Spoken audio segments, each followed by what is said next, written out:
One more, guys. One more. One more assessment, and then you'll be done with 8th grade U.S. history, at least when it comes to assessment grades. And then you'll be basically done with your 8th grade year. And that means you'll be basically in high school. I know that's crazy to think about, especially like for me, because a lot of you guys I knew back when you were in 5th grade, and I'm like, oh man, either Mr. Shoens is getting old, or these kids are getting old. Or maybe they're both true at the same time. I'll let you be the one to decide. But anywho, before we even speculate on that, I have one more assessment for you guys, and I thought I'd just kind of go through the instructions real quick and just kind of give you an idea of what my expectations are in case you were reading either of these options and you're just like, man, I have no idea what I'm doing. That's what I'm here for. And if this doesn't help, just email me and I'd be happy to help. But basically, you have one final assessment. There's two parts to this assessment. Part 1 is Monday through Tuesday. Part 2 is Thursday. Part 1, you're going to be making a timeline of the Civil War. And I've given you two options on how you're going to create that timeline. You can either do option 1, which would be making fake tweets of the Civil War and then basically putting it all together in a Twitter timeline. Or B, you'll be making journal entries of the Civil War, which is basically a paper at that point. So I thought I'd just go through these instructions real quick and show you guys some examples and then kind of give you a little bit my expectations. That way you do really, really well and none of you fail, hopefully. Please. Thank you. Okay. So let's start with the first option, option 1, because this is the one that probably needs a little bit more explanation, and that's Twitter timeline assessment. Do you know what Twitter is? Good. If you don't know what Twitter is, even better. Twitter is a very interesting platform, though, where you can basically tweet out your view of events as they're happening. So, like, imagine when, like, this whole pandemic started. People literally went on Twitter. It's just like, oh, man, what's going on? Hashtag quarantine, hashtag locked up. And then, like, the next few days where it's like, oh, man, like, you know, all my friends are in quarantine. Or, oh, man, you know, the whole government economy is shut down, blah, blah, blah. And you have a timeline on Twitter, and you can basically follow the causes and effects throughout the whole process. And I thought that'd be a really great way to demonstrate the Civil War, because you could literally make these fake tweets, and you can literally have them in a timeline, and you can see like the cause and effect, like how this event led to this event, and so forth. So what you'll be basically doing, and I'll show you guys an example, is making fake tweets as if the people in the Civil War were tweeting at the time. Obviously they weren't, because that technology is far from that time period, but we're just using a little imagination when it comes to that. So the instructions are right here. I have the link right there for where you can go to make fake tweets. I've shown a lot of you guys on the Zoom on how to do that, and there's multiple websites like this. This just happens to be like one of the first ones I found. So that's there. If you don't want to make like actual fake tweets like the ones I'm about to show you, you can just do it in like a format like this, where it's like you have like the name, you have his Twitter handle, and then you have like whatever it is. Like, here's Washington at best general ever. Guys, we're going to have to cross the Delaware River. We're going to attack these British guys on Christmas. Hashtag surprise. Hashtag it's cold out here.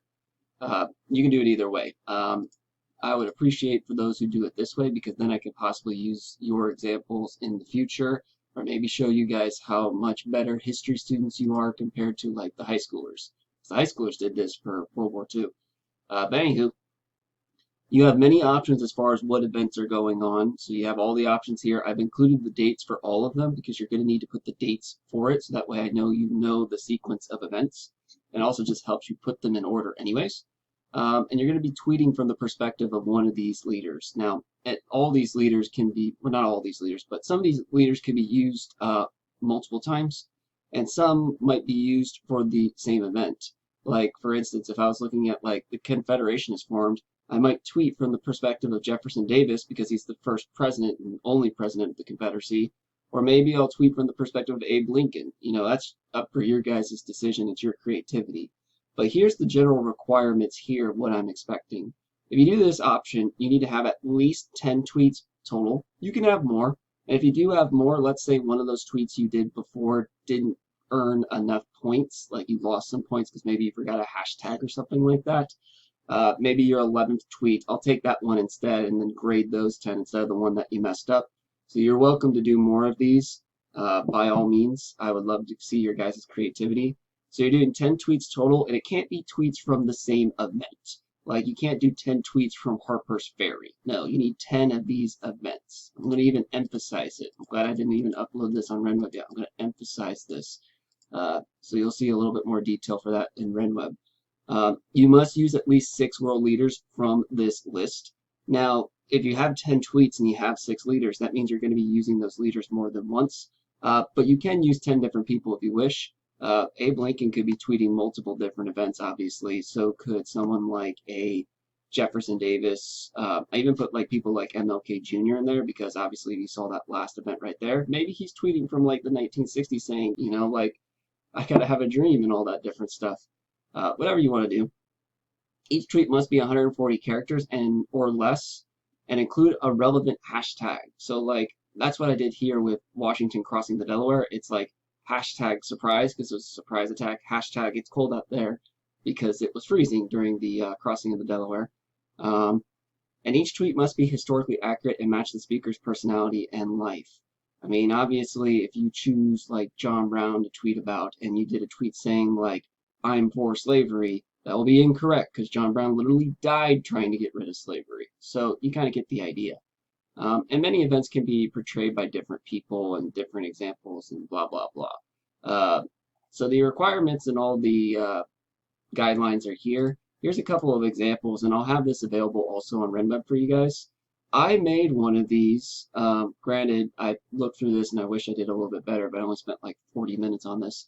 I made one of these for the Revolutionary War, so that way none of you guys can steal any of my ideas.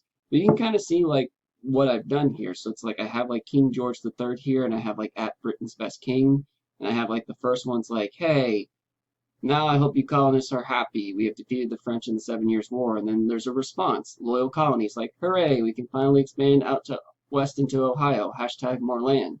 And then King George is like, by the way, you don't get Ohio. I need that to help out or to make peace with the Native Americans. And it's like, what? Isn't that why we fought the war? Hashtag confused. You have like the Boston Massacre here where it's like, you literally shot us in Boston. Hashtag injustice. And then like you can even change it up a bit, like we go from being loyal colonies to disloyal colonies, and you can do whatever you want. Be as creative as you want on this. I love creativity. So like where it's like Thomas Paine, it's like at the original T-Pain because he's kind of the original T-Pain because he's Thomas Paine. Or even like this one Jefferson tweet where it's like at better than John Adams, if you recall John Adams and his rivalry.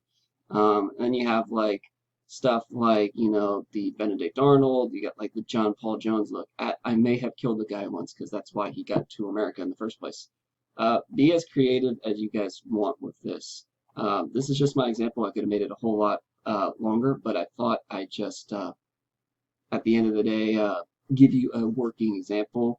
You see how it has like the dates here. It has the times I'm really not too concerned about. And it has like retweets and likes and stuff like that.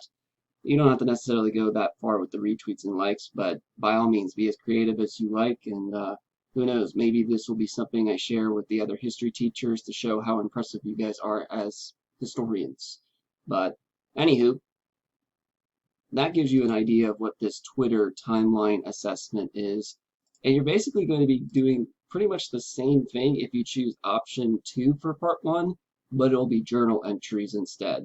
So basically you'll be going from the perspective that you'll choose one of these leaders and you'll be like adding like a journal entry, like a Dear Diary thing during these events of the Civil War.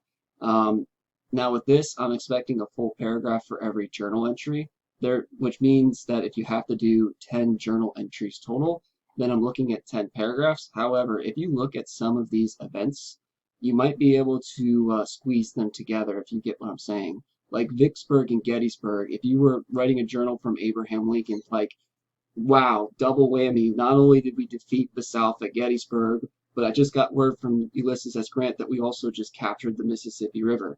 That's way to nail 2 of the events in one journal entry. So just be that in mind and just strategize accordingly. If you want to play it safe, do 10. It's the same requirements here. You got to choose journal entries from 6 of these people. Be historically accurate. Obviously, if you did like a journal entry from John Brown talking about Harper's Ferry, and you say like for slavery, that's highly inaccurate considering he died for slavery, but you get the idea. I do have these examples here. These are all Revolutionary War examples. You can literally do it in this exact same format. So like couple things. One, make sure the date's there so I know that you understand the sequence of events.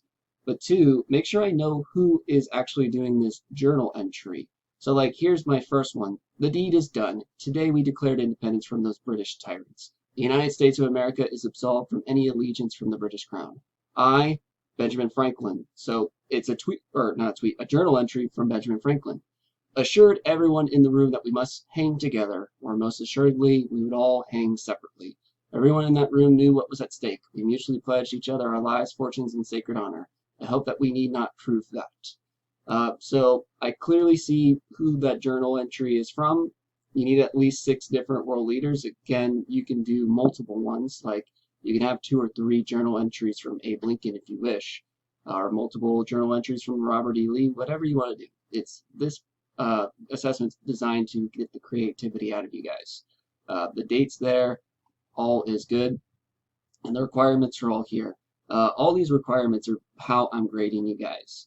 Now, I should caution you, at least for this option, make sure you're using your own words for this. The tweets are pretty easy to use your own words because it's not like we have Twitter posts from the 1800s. But make sure you do use your own words. I know I'm not asking you to do like a works cited for this because this is technically all information that I gave you guys.